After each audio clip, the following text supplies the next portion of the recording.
साथियों, आप सबको मेरा प्यार भरा नमस्कार। तो दोस्तों, आप सबको पता है कि इस चैनल पर डेली 15 से 20 मिनट का एक वीडियो डालता हूं जो किसी भी इलेक्ट्रिकल बंदे के लिए बहुत ही इंपॉर्टेंट होता है। तो दोस्तों, आप सबकी तैयारी बहुत ही अच्छी चल रही होगी। चलिए उसी के साथ आज का सेशन स्टार्ट करते हैं। तो दोस्तों, जैसे कि आप डेस्कटॉप पर देख पा रहे हो, मेरा पहला क्वेश्चन क्या बोल रहा है कि सिंगल फेज मोटरों में जो कैपेसिटर जुड़ा होता है ना, वो कहां जुड़ा होता है, ये पूछना चाह रहा है साथियों। तो दोस्तों, क्वेश्चन बहुत अच्छा है, कई बार एग्जाम में रिपीट होता है। तो जो सिंगल फेज मोटरें होती है उनमें जो अपना कैपेसिटर जुड़ा होता है, वो दोस्तों स्टार्टिंग वाइंडिंग के श्रेणी क्रम में जुड़ा हुआ होता है, जो क्या करता है दोस्तों, मोटर को टॉर्क प्रदान करता है तथा इसको स्टार्ट करता है। ठीक है, चलिए नेक्स्ट क्वेश्चन देखेंगे। आगे क्वेश्चन है अपना कि ऑटो ट्रांसफार्मर स्टार्टर का प्रयोग कितने एचपी तक की मोटरों के लिए किया जाता है। तो दोस्तों, अब यहाँ पे स्टार्टरों की बात आई है, तो इससे रिलेटेड जो भी क्वेश्चन बनता है मैं उसको भी आपको इसमें क्लियर करा देता हूँ। ठीक है, अब देखिए इन्होंने क्या बोला है मुझे, क्वेश्चन है अपना कि ऑटो ट्रांसफार्मर स्टार्टर के लिए बोला, तो इसका आंसर आ जाएगा दोस्तों, यह 10 एचपी से अधिक की मोटरों के लिए यूज किया जाता है। जैसे कि आपको पता होगा साथियों, डीओएल स्टार्टर होता है, ऑटो ट्रांसफार्मर स्टार्टर होता है, ठीक है, और एक स्टार डेल्टा स्टार्टर होता है। तो इनकी भी रेंज आपको पता होना चाहिए इस एग्जाम की दृष्टि से। ठीक है, तो चलिए इनके बारे में देखते हैं। तो साथियों, जो डीओएल स्टार्टर होता है ना, डायरेक्ट ऑनलाइन स्टार्टर, इसमें क्या होता है, धारा को कम करने का कोई भी रास्ता नहीं होता है। इसमें धारा डायरेक्ट चलती, पूरी की पूरी चलती। ठीक है, ये भी आपको पता होना चाहिए। तो ये जो डीओएल स्टार्टर होता है, यह 3 एचपी से लेकर 5 एचपी तक की मोटरों में यूज किया जाता है। इसके बाद में आता है साथियों स्टार डेल्टा स्टार्टर। ठीक है, इसका यूज कहाँ में किया जाता है, इसका यूज मतलब जो होती है ना 5 एचपी से 10 एचपी तक की मोटरों में स्टार डेल्टा स्टार्टर का यूज किया जाता है। उसके बाद क्या आता है साथियों, उसके बाद में जो आता है एक अपना आता है ऑटो ट्रांसफार्मर स्टार्टर, जिसके बारे में यहां हमें पूछा गया, जिसका यूज क्या करते हैं दोस्तों, 10 एचपी से लेके 15 एचपी तक की मोटरों में किया जाता है। ठीक है, इसके बाद में और एक स्टार्टर आता है, उसके बारे में भी आपको पता होना चाहिए। तो वह होता है अपना हाई रेजिस्टेंस स्टार्टर, जिसका यूज किया जाता है 15 एचपी से अधिक की मोटरों में किया जाता है। ठीक है, तो क्वेश्चन क्लियर हो गया होगा आपको। आगे देखिए नेक्स्ट क्वेश्चन क्या बोलना चाह रहा है। नेक्स्ट क्वेश्चन है अपना कि 100 मिली हेनरी एक कॉइल 200 वोल्ट 50 हर्ट्ज सप्लाई से जुड़ी है, तो इंडक्टिव रिएक्टेंस क्या होगा। साथियों, क्वेश्चन अच्छा है, इसके बारे में चलिए देखते हैं।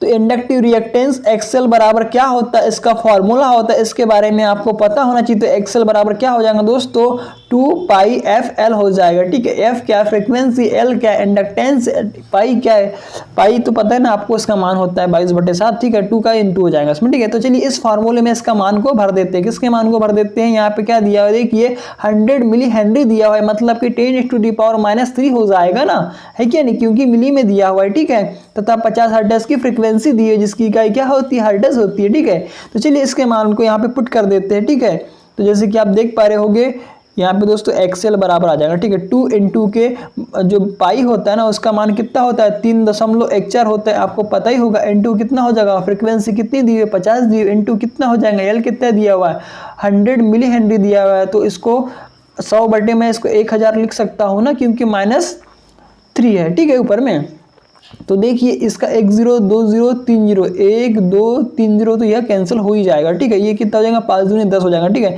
तो 10 का गुना क्या करना, 3.14 में जब आप इसका मल्टीपल कर देंगे तो क्या होगा, ये 0 कुल मिला के उठ के यहाँ पे आ जाएगा, मतलब 31.4 इसका क्या आ जाएगा, आंसर आ जाएगा। ये इसका आंसर दिया हुआ है। तो साथियों, आप इसके हिसाब से आप इसका आंसर निकाल सकते हैं। ठीक है, आगे देखिए नेक्स्ट क्वेश्चन क्या बोलना चाह रहा है। नेक्स्ट क्वेश्चन है साथियों अपना 8% तांबा व 40% निकिल से बनी मिश्र धातु किसकी होती, मतलब यह जो एला है ये किस में मिश्रण किया जाता है। तो दोस्तों, यह किस में किया जाता है, ये जो अपना होता है यूरेका जो वायर होता है ना, उसका बना होता है। किसका बना होता है, Cu कितना आ जाएगा इसमें, 60% प्लस के 40% क्या आ जाएगा, निकिल मतलब कि Ni। ठीक है, इसका मिश्रण क्या कहलाता है, यूरेका कहलाता है। ठीक है, तो ये क्लियर रहना चाहिए आपको। साथ में मैं आपको ये भी बताना चाहूँगा कि जो यूरेका धातु होती है दोस्तों, इसका जो रेजिस्टेंस होता है ना, स्पेसिफिक रेजिस्टेंस बहुत अधिक होता है, तथा इसका जो यूज़ काय में किया जाता है, एग्जाम की दृष्टि से इंपॉर्टेंट है। इसका यूज़ पंखे के रेगुलेटर तथा जो डीसी के स्टार्टर्स होते हैं ना, उनमें इसका प्रतिरोधक के रूप में इसका यूज़ किया जाता है। ठीक है, तो ये आपका क्लियर हो गया होगा। क्या था अपना, ये यूरेका था इसका आंसर। ठीक है, अब देखिए साथियों, यहाँ पे एक और ऑप्शन दिया हुआ है जर्मन सिल्वर। तो इसके बारे में भी पता होना चाहिए कि जर्मन सिल्वर किससे बना होता है। तो इसमें क्या होता है देखिए, CU कितना होता है दोस्तों 60% CU मतलब क्यों क्या कॉपर, उसके बाद में 15% कितना क्या हो जाएगा निकिल, ठीक है। उसके बाद में साथियों 25% क्या होता है Zn मतलब कि जिंक का, ठीक है। तो ये अपना क्या हो जाएगा इस टाइप से, ये जो जर्मन सिल्वर है ना इसके ऐसा बनता है, कॉपर 60%, 25% जिंक तथा 15% निकल होता है, ठीक है। अब उसके बाद देखिए यहाँ पे पीतल भी लिखा हुआ है, तो इसका जो मिश्रण होता है पीतल किससे बना होता है इसके बारे में भी आपको पता होना चाहिए। तो पीतल को जानने के लिए क्या करना, पीतल जो है ना ये क्या होता है दोस्तों, अपना जो कॉपर होता है Cu प्लस के Zn मतलब कि जिंक का मिश्रण होता है कौन, पीतल, ठीक है। तो ये भी पता होना चाहिए आपको। अब देखिए एक और ऑप्शन यहाँ पे दिया है नाइक्रोम, जो बहुत ही इंपॉर्टेंट कई बार एग्जाम में पूछा जा चुका है। ये क्या होता है दोस्तों 80% निकिल मतलब कि Na, ठीक है, तथा 20 मतलब कि 20% क्या होता है दोस्तों नाइक्रोम मतलब कि Cr की मिश्र धातु है, जिसका उपयोग क्या किया जाता है, प्रेस के जो हीटिंग एलिमेंट होता है और जो अपना हीटर्स होता है ना उसके जो हीटिंग एलिमेंट होते हैं ना वह नाइक्रोम धातु के बनते हैं। क्वेश्चन क्लियर हो गया होगा आपको। आगे देखिए नेक्स्ट क्वेश्चन क्या बोलना चाह रहा है। नेक्स्ट क्वेश्चन है अपना कि इंटरपोल की ध्रुवता आगे की घुमाव दिशा में कैसी रखी जाती है, ठीक है। तो दोस्तों इसका आंसर है अपना, देखिए इसका आंसर बोलना चाह रहा है कि जो अपने पोल होते हैं ना वो आगे आने वाले पोल के समान होती है, ठीक है। इसके हिसाब से इसका यह आंसर आ जाएगा। क्वेश्चन क्लियर हो गया होगा आपको। आगे देखेंगे नेक्स्ट क्वेश्चन क्या बोलना चाह रहा है। नेक्स्ट क्वेश्चन है अपना, यदि ओम के नियम से V को U तथा I को Z व R को T कहे तो R बराबर क्या होगा। तो दोस्तों आप सबको पता होगा कि ओम के नियम के अनुसार R बराबर क्या होता है, V बाई I होता है ना, ये आपको पता है। अब देखिए उसने किसको क्या क्या लिखा है, देखिए ये V को क्या लिख दिया उसने, U लिख दिया, तो अपन U लिख देते हैं, ठीक है। उसके बाद में I को क्या लिख दिया है, Z, तो यहाँ पे क्या आ जाएगा V बाई Z आ जाएगा ना। तो इसका जो आंसर है साथियों क्या आ जाएगा, V बाई Z आ जाएगा, ठीक है। क्वेश्चन अच्छा है। आगे देखिए नेक्स्ट क्वेश्चन क्या बोलना चाह रहा है कि निम्न में से जनरेटर का कौन सा भाग घूमने वाला नहीं है।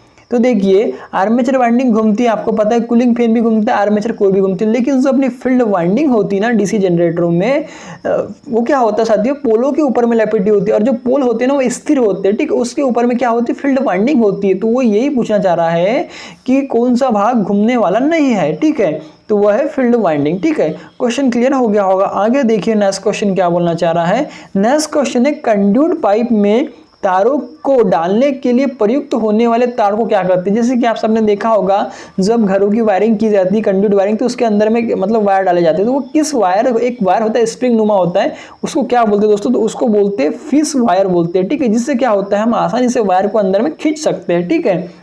आगे देखिए नेक्स्ट क्वेश्चन क्या बोलना चाह रहा है। नेक्स्ट क्वेश्चन, एक डीसी जनरेटर में लोड को 20 एम्पियर धारा प्रदान करता है, ये दिए टर्मिनल वोल्टेज का मान 240 वोल्ट व शंट फील्ड का प्रतिरोध 120 ओम हो तो आर्मेचर धारा क्या होगी।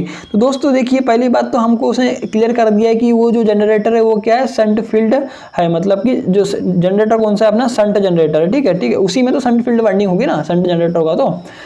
तो आपको यह पता होना चाहिए कि जो शंट जनरेटर होता है उसमें IA मतलब क्या होता है, आर्मेचर करंट बराबर क्या होता है साथियों, ISH प्लस के IL होता है। IL मतलब कि लोड करंट, जो कि यहाँ पे दे दिया है, कितना दे दिया है, 20 एम्पियर दे दिया है, ठीक है। तथा ISH निकाल सकते हैं हम, ठीक है। उसके बाद हमारा IA निकल जाएगा टोटल इनको जोड़ के, ठीक है। तो देखिए मैं आपको एक काम करता हूँ, बोले जो शंट जनरेटर होता है ना उसका मैं यहाँ पे डायग्राम बनाता हूँ, तो उससे और आपको अच्छे से समझ में आ जाएगा। देखिए इसमें मैं आपके लिए डायग्राम बनाता हूँ, ठीक है। तो इसमें आपको पता होना चाहिए कि जो इसकी शंट फील्ड वाइंडिंग होती है वह क्या होती है, पतले तार की होती है तथा अधिक टर्न की होती है, तथा वह क्या होता है, आर्मेचर के समांतर क्रम में जुड़ी हुई होती है, ठीक है। यह आपको पता होगा, ठीक है। देखिए आगे देखिए यहाँ पे देखिए दोस्तों क्या होएगा, ये हो जाएगा अपना VT मीन्स होता है टर्मिनल वोल्टेज, ठीक है। यहाँ पे टर्मिनल वोल्टेज उत्पन्न होगा, मतलब यहाँ पे हम क्या करेंगे, लोड को लगा देंगे, ठीक है। क्योंकि यह अपना क्या है, जनरेटर है ना, तो जनरेटर से हम आउटपुट लेंगे ना, ठीक है।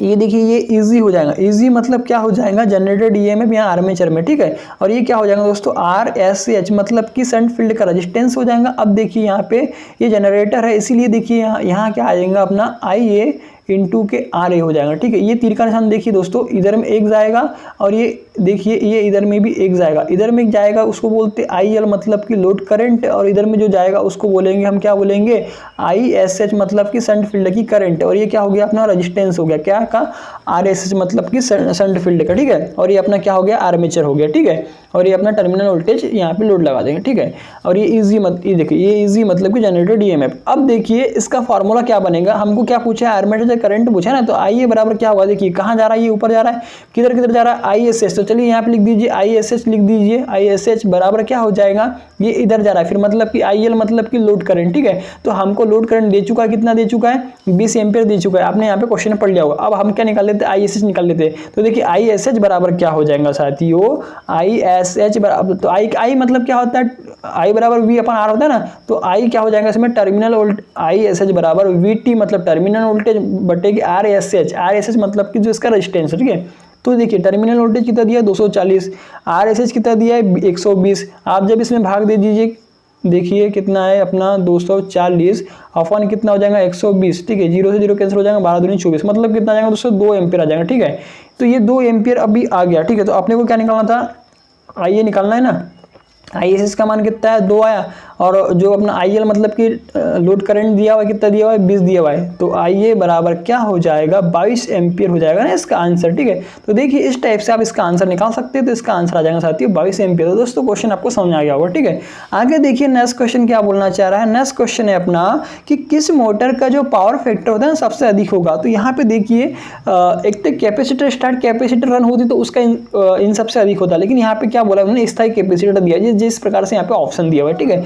तो इसमें आ जाएगा दोस्तों परमानेंट कैपेसिटर मोटर, जहाँ ये कहाँ लगी हुई होती है परमानेंट कैपेसिटर मोटर, मतलब ये कहाँ यूज की जाती है इसके बारे में भी क्वेश्चन आता है। तो जो अपने सीलिंग फैन होते हैं ना, सीलिंग फैन तथा मेज वाले जो फैन होते हैं मतलब है ना, उनमें स्थायी कैपेसिटर मतलब कैपेसिटर हमेशा लगा हुआ रहता है, उसको बोलते हैं परमानेंट कैपेसिटर। सीलिंग फैन में परमानेंट कैपेसिटर मोटर का यूज किया जाता है। आगे देखिए नेक्स्ट क्वेश्चन था अपना कि एक ट्रांजिस्टर के चिन्ह में तीर के निशान वाला जो संयोजक होता है ना उसे क्या कहते हैं। ठीक है, तो जानते हैं इसके बारे में भी, बहुत अच्छा क्वेश्चन है, कई बार एग्जाम में आ चुका है। ठीक है, तो देखिए पहली बात तो आप सबको यह पता होना चाहिए कि जो ट्रांजिस्टर होते हैं ना वो कितने प्रकार के होते हैं, तो 2 प्रकार के होते हैं। कौन से होते हैं साथियों, एक होता है PNP और एक होता है NPN। ठीक है, NPN होता है और एक होता है PNP। तो देखिए इसका डायग्राम बनाता हो तो आप खुद समझ जाएंगे कि किधर में क्या होता है। ठीक है, तो देखिए इसका डायग्राम कुछ इस टाइप से होगा, आपको पता ही होना है ना, पता ही होगा। ठीक है, देखिए अब देखिए इसमें एक बात याद रखने वाली बहुत अच्छी बात है, इसमें जो PNP है तो इसमें क्या होगा दोस्तों, देखिए इसके पहले मैं जो संयोजक होते हैं ना उसको लिख देता हूँ, इसको बोलते हैं कलेक्टर, इसको बोलते हैं इमीटर और इसको बोलते हैं बेस। ठीक है, अब इसमें एक चीज़ ये होता है कि PNP ट्रांजिस्टर में क्या होता है कि जो धारा होती है ना वह इमीटर से बेस की ओर जाती है, मतलब कि अंदर की ओर जाती है। तो इसी जो तीर का निशान वाले को ही तो इमीटर बोलते हैं ना, तो इसका आंसर तो देखिए इमीटर आ ही गया ना जिसको तीर का निशान है। अब चलते हैं किस पे, NPN पे चलते हैं। तो NPN क्या बोलता है, NPN। ठीक है, इसमें भी क्या कंडीशन है, चित्र तो वैसे ही बनता है, देखिए इसमें भी कलेक्टर इमीटर बेस होगा। ठीक है, लेकिन इसमें एक ही डिफरेंट होता है, क्या होता है दोस्तों कि इसमें जो अपना जो धारा का जो प्रवाह होता है ना वह कैसे किधर की ओर होता है, बेस से इमीटर की ओर होता है, काय में NPN में मतलब कि बाहर की ओर होता है। तो क्वेश्चन क्लियर हो गया होगा, तो इसका आंसर आ जाएगा अपना इमीटर। ठीक है, इसका आंसर आ जाएगा इमीटर। ठीक है, आगे देखिए नेक्स्ट क्वेश्चन क्या बोलना चाह रहा है, नेक्स्ट क्वेश्चन है अपना SCR की होल्डिंग व लैचिंग धारा में से किस धारा का मान अधिक होता है। तो वह अपनी कौन सी धारा होती है, वह अपनी होती है लैचिंग करंट होती है, जिसका मान क्या होता है, अधिक होता है। ठीक है, आगे देखिए नेक्स्ट क्वेश्चन क्या बोलना चाह रहा है कि ताप गुणांक का प्रतीक क्या होता है। तो जो ताप गुणांक होता है ना उसको कैसे दर्शाते हैं, तो उसको कैसे दर्शाते हैं, अल्फा से दर्शाते हैं। ठीक है, आप सबको पता होगा। ठीक है, अब देखिए यहाँ पे कुछ और ऑप्शन दिए हुए उन्हें भी हम क्लियर कर देते हैं। अभी देखिए ओम का सिंबल दिया हुआ है जो क्या रेजिस्टेंस की इकाई है, अल्फा मतलब क्या होता है, ताप गुणांक होता है। म्यू क्या होता है दोस्तों, म्यू देखिए एक तक यहाँ पे आप चुंबकीय परबिलिटी जो होती है ना, चुंबकनशीलता जिसको बोलते हैं, उसको भी म्यू से दर्शाते हैं। ठीक है, या फिर इसको आप अगर माइक्रोन बोलेगा हो तो 1 माइक्रोन बराबर क्या होता है दोस्तों, 10⁻⁶ की घात होती है। ठीक है, याद रखिएगा। अब यहाँ पे एक और सिंबल दिया है, इसको क्या बोलते हैं अपन, समेशन बोलते हैं। ठीक है, तो क्वेश्चन क्लियर हो गया होगा। आगे देखिए नेक्स्ट क्वेश्चन बोलना चाहिए कि शक्ति मापन की 2 वाट मीटर विधि का प्रयोग किया जाता है। तो दोस्तों आप सबको पता होना चाहिए कि जो शक्ति मापन की कितनी 3 विधियाँ होती है, तो उनके बारे में आपको पता होना चाहिए। पहली बात तो क्या होता है, पहली बात तो एक होती है सिंगल वाट मीटर विधि, जिसका यूज क्या में करते हैं, संतुलन लोड में करते हैं, जो सिंगल वाट मीटर विधि होती है, ठीक है। उसके बाद में क्या होता है 2 वाट मीटर विधि, जो क्या करती है, यहाँ पे क्वेश्चन पूछा है हमको, वो क्या करती है दोस्तों, संतुलित व असंतुलित दोनों के दोनों में यूज होता है। और एक होती है 3 वाट मीटर विधि, तो वो क्या करती है दोस्तों, वो केवल असंतुलित लोड को मापती है, मतलब असंतुलित ही तो बचा। देखिए पहला जो एक होता है वो हो गया संतुलित, ठीक है। दूसरा क्या हो जाएगा, 2 वाट मीटर विधि में संतुलित और असंतुलित दोनों आ जाएगा, लेकिन जो तीसरी वाट मीटर विधि वो क्या करेंगे, फिर असंतुलित को मापती है। तो क्वेश्चन आपको क्लियर हो गया होगा। तो इसका आंसर है अपना संतुलित व असंतुलित दोनों को, ठीक है। आगे देखिए नेक्स्ट क्वेश्चन क्या बोलना चाह रहा है अपना, कि नेक्स्ट क्वेश्चन है साथियों, एक आदर्श कैपेसिटर में करंट सदैव वोल्टेज से क्या होगा। अब इन्होंने इसके बारे में पूछा, किसके बारे में पूछा है, कैपेसिटर के बारे में पूछा, तो वो तो क्या होगा ना 90 डिग्री होगा ना, लीडिंग करेगा ना, क्योंकि वो कैपेसिटर लगा हुआ है, इसलिए बोल रहा है। क्योंकि कैपेसिटर का काम ही साथियों पावर फैक्टर को बढ़ाना है ना। जो पावर बैंक्स लगे होते हैं सब स्टेशन में, तो वो क्या करते हैं, जो अपना पावर फैक्टर है ना उसको इंप्रूव और तो उसको मेंटेन करके रखते हैं, ठीक है। आगे देखिए नेक्स्ट क्वेश्चन क्या बोलना चाह रहा है, ओम का नियम लागू होता है, तो यह एसी और डीसी दोनों परिपथों पर लागू होता है, ठीक है। आगे देखिए नेक्स्ट क्वेश्चन था अपना, क्या बोलना चाहिए, एक ट्रांसफार्मर के बिना लोड पर वोल्टेज 400 मतलब कि नो लोड पे 440 मतलब 440 वोल्ट और फुल लोड पे 360 वोल्ट हो जाए तो वोल्टेज का रेगुलेशन क्या होगा। तो दोस्तों सिंपल सा इसका फॉर्मूला है वोल्टेज रेगुलेशन का, परसेंटेज यहाँ आता है, यहाँ पे देखिए वोल्ट वी आर मतलब कि परसेंटेज रेगुलेशन क्या हो जाएगा, VNL minus VFL upon VNL, ठीक है। ये याद रखिएगा। तो इसमें क्या होगा, देखिए इसमें देखिए यहाँ पे दोस्तों एक लिखा हुआ है VNL मतलब कि नो लोड पे वोल्टेज कितना है, और VFL मतलब कि फुल लोड पे वोल्टेज कितना है अपन के नो लोड पे कितना है, ठीक है। इसका मान यहाँ रख दीजिए। चलिए इसका मान यहाँ पे रख देते हैं हम।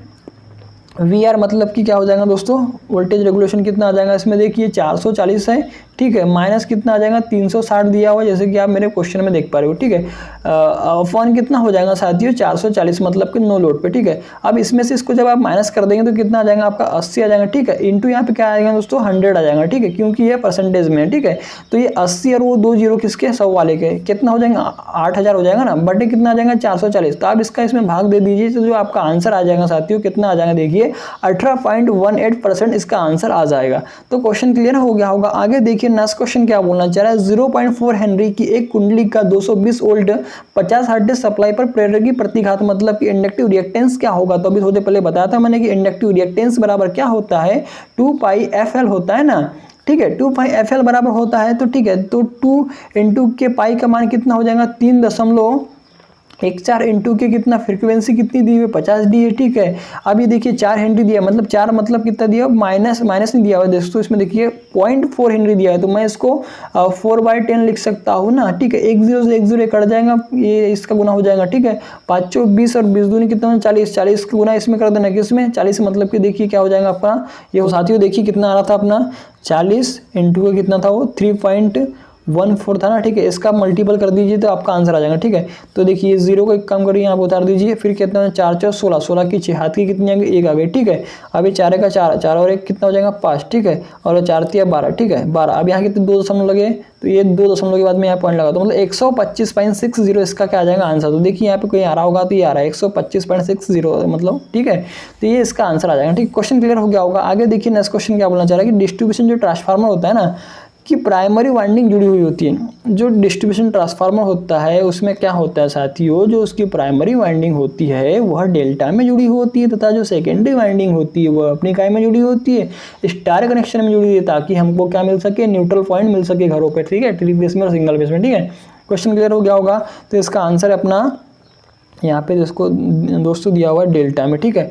आगे देखिए नेक्स्ट क्वेश्चन क्या बोलना चाह रहा है। नेक्स्ट क्वेश्चन बहुत ही अच्छा क्वेश्चन है साथियों, कई बार बता चुका हूँ इस टाइप के क्वेश्चन को मैं, कि घरों में जो वायरिंग की जाती है किस टाइप में की जाती है, तो यह क्या होती है, समांतर क्रम में घरों में वायरिंग की जाती है, ठीक है। आगे देखिए नेक्स्ट क्वेश्चन था अपना कि उच्च वोल्टेज केबल जो बनाए जाते हैं कितने वोल्टेज तक बनाए जाते हैं, तो वो होता है हाई वोल्टेज केबल जो होती है 22,000 वोल्ट तक बनाए जाते हैं, ठीक है।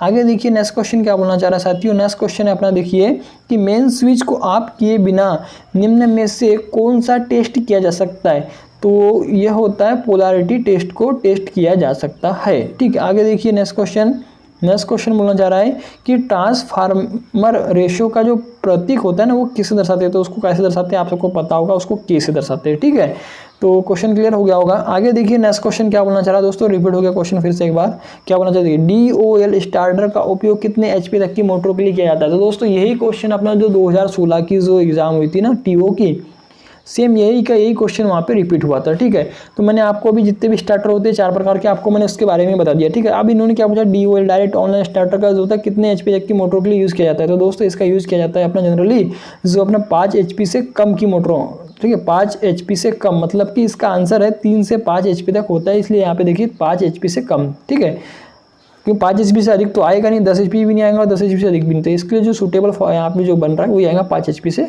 कम तक। तो क्वेश्चन दोस्तों आज के जो अपने 25 क्वेश्चन थे मैंने आपको पूरे के पूरे क्लियर करा दिया था, उससे जो भी रिलेटेड क्वेश्चन बनता था वो भी बता दिया।